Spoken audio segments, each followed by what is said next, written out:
everyone, and welcome back to the Guild Wars 2 info update. I am Sabre and I guess you could say the new and improved version.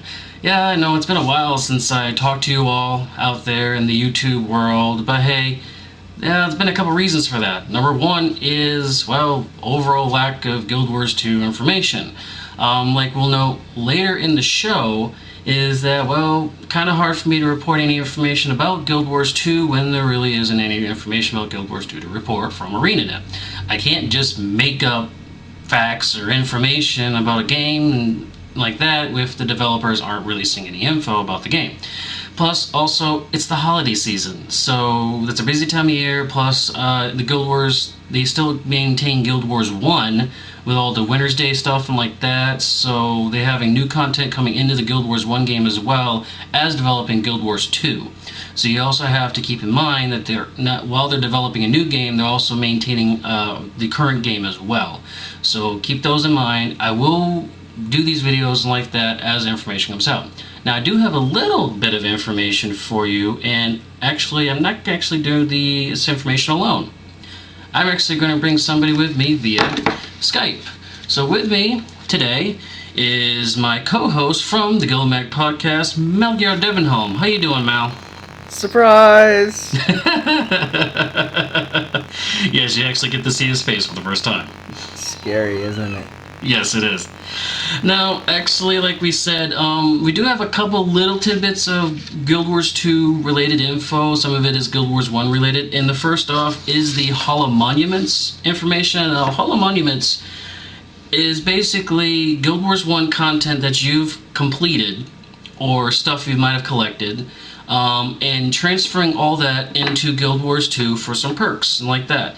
Now, part of this, what ArenaNet did is they've created a website that is linked to your account that has a Hall of Monuments calculator, and this goes from a scale of 0 to 50 on how much you've done. And Melchior, what are some of the perks that players can see from the calculator, what they might get in Guild Wars 2? Alright, some of my favorites, if you get up to 15 out of 50 points, you get an Orion baby chicken.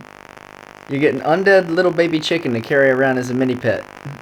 In fact, the first 5 rewards are called the Heritage Set, and they come from the traditional armors that were used in the Guild Wars promotional posters and whatnot back when Prophecies was promoted. So you get like the traditional kind of Tyrian warrior set, the Heritage Mesmer set, and the Ranger set. Each one of the armors that you see on the Guild Wars box arts, that's what you get from the Heritage set, rewards 1 through 5. Now, what are some of the top end ones? Like, I know a lot of people, probably your average players, are probably going to get up to around 20 or 30. What are some of the high end, like the 40 to 50 point range of stuff, or do we know yet? Actually, that's something interesting ArenaNet has done. After 30 out of 50 points, there are no more in-game items to give out. They want it that way anyone, if you went and picked up Guild Wars 1 right now and just played a bit, worked your way, even by the time Guild Wars 2 came out, you'd probably get 30 out of 50 and get all of the in-game items. Once you get past 30 out of 50, you get into special prestige titles that'll be available in Guild Wars 2. As it stands currently, I'm 38 out of 50, so at 35, I get the title Ghostly Hero in Guild Wars 2, going back on the Guild Wars 1 Ghostly Heroes from the Hall of Heroes. And if you get all the way up to 50 out of 50, you get the title Champion of the Gods. And if you have God walking amongst mere mortals in Guild Wars 1, then that title will transfer over to Guild Wars 2. Now, we like to mention also with all these perks and like that, these rewards, these are totally cosmetic. So even if you're not able to reach the max 50 point mark, you will not be at a disadvantage in the game. In fact, even if you don't even play Guild Wars 1, you just go straight into Guild Wars 2, you won't lose out on anything. You might not have the cool armors and the cool weapon looks, but all the statistics of all those armors and weapons and such will be flat with any other item that's in the game. So we also want to make sure you guys understand that as well. Let me bring up a note, Saber. Yep, go Because ahead. if anyone remembers the transmutation system, where you pay in the in-game store and then you can transfer stats to an item, you don't have to use transmutation stones for these.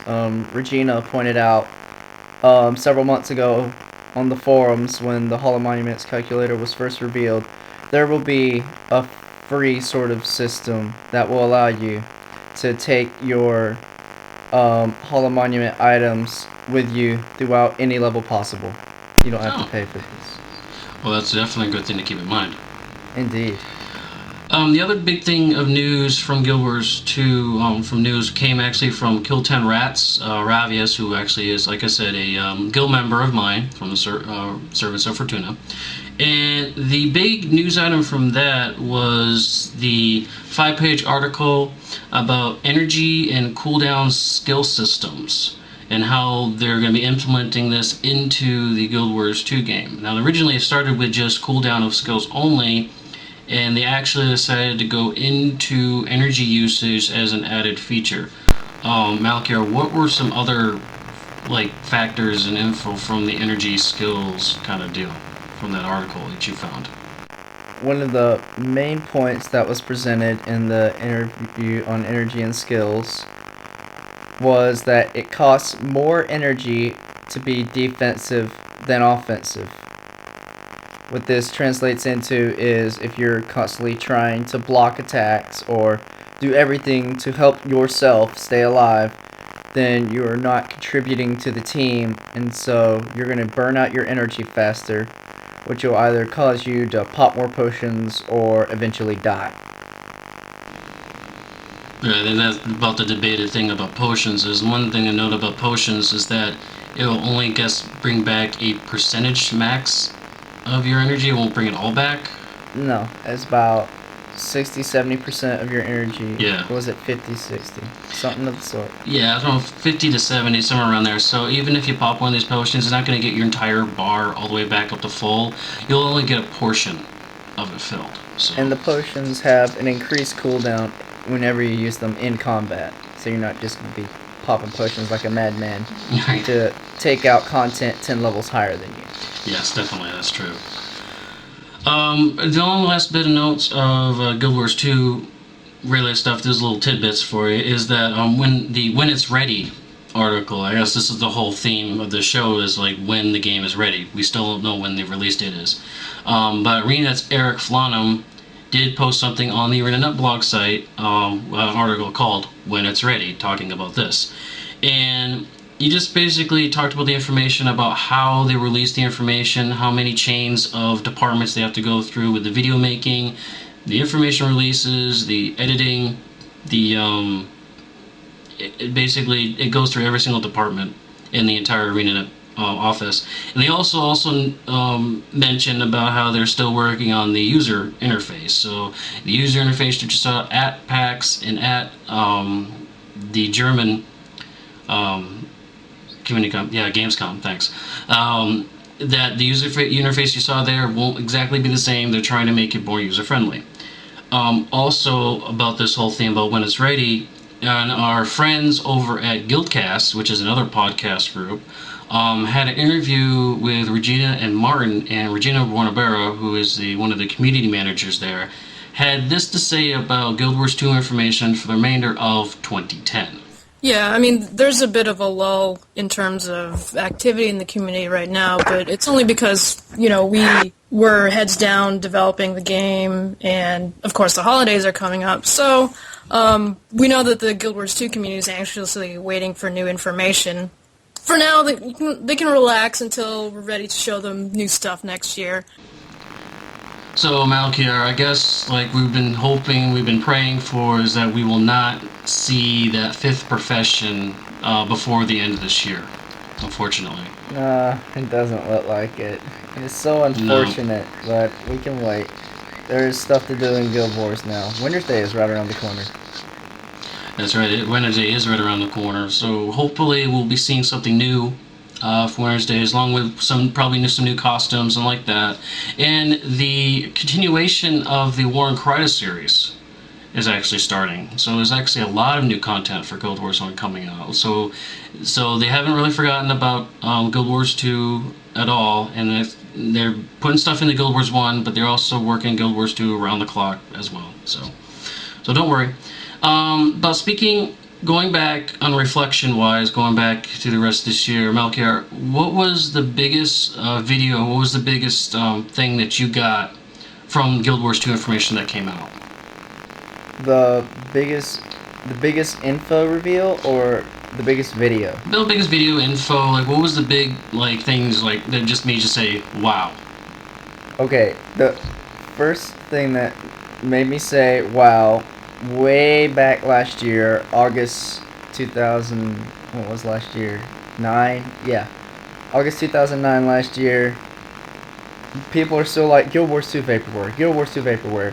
And they come out with that first trailer at Gamescom, and you're just watching this animated concept art, and you're just thinking, oh yeah, ArenaNet's good with their art department. And then it gets to that shot of Divinity's Reach, and they draw the whole thing out into the full render in game. I looked at it and it's like, no, this is not Guild Wars. This is too good to be Guild Wars. Guild Wars looks good, but it doesn't look this good. This is something different. Yeah, definitely. I think my personal favorite shot, and it's kind of like a different one, I guess you could say, but I did mention the Shatterer for the Manifesto, and also mentioned the Ashura jumping out of the Golem suit. But I think the big one for me was this panning shot of the shield stance warrior fighting the Drakes. I think it was this shot, this panoramic, moving camera shot that was just amazing about how much work and they do in the game, and just to portray one skill. So that one is one that actually wowed me the most so far for all this information we've gotten. The other thing we want to go back and review was the Pink Day on LA event. I know I mentioned this a lot on my videos and like that leading up to the event, which was this past October 16th. I'm proud to say that the event was a total success. It was actually backed by the Canadian Cancer Society, and we also got support from ArenaNet. ArenaNet in the Guild Wars game actually put in pink dye. They recoded a lot of the armors and the costumes that were in the game, and they gave everybody the option to buy pink dye to dye all your costumes and armors pink in support of breast cancer awareness for this event. And I am happy to report that from Gamers Giving Back that the total amount raised for this event was $11,188, all for cancer research. That is amazing. That is raised by gamers. Gamers did that. Yes, the gamers definitely did that. And if you want to go and see that for yourself, you can log on to gw-en.com and you go to the Gamers Giving Back tab, and you go to the Pink Day LA event from there. So that will do it for this edition of the Guild Wars 2 info update. I know it was a little bit different to see two people instead of just me talking. So I want to thank Melchior Devenholm, who is my co-host on the Guildmag podcast. So if you want to check that out, that is of course www.guildmag.com. So thank you, Melchior, for coming out today. Glad to be here. So I am Sabre Wolf. This has been the Guild Wars 2 info update, and I will see you later. Thank you, and have a good day.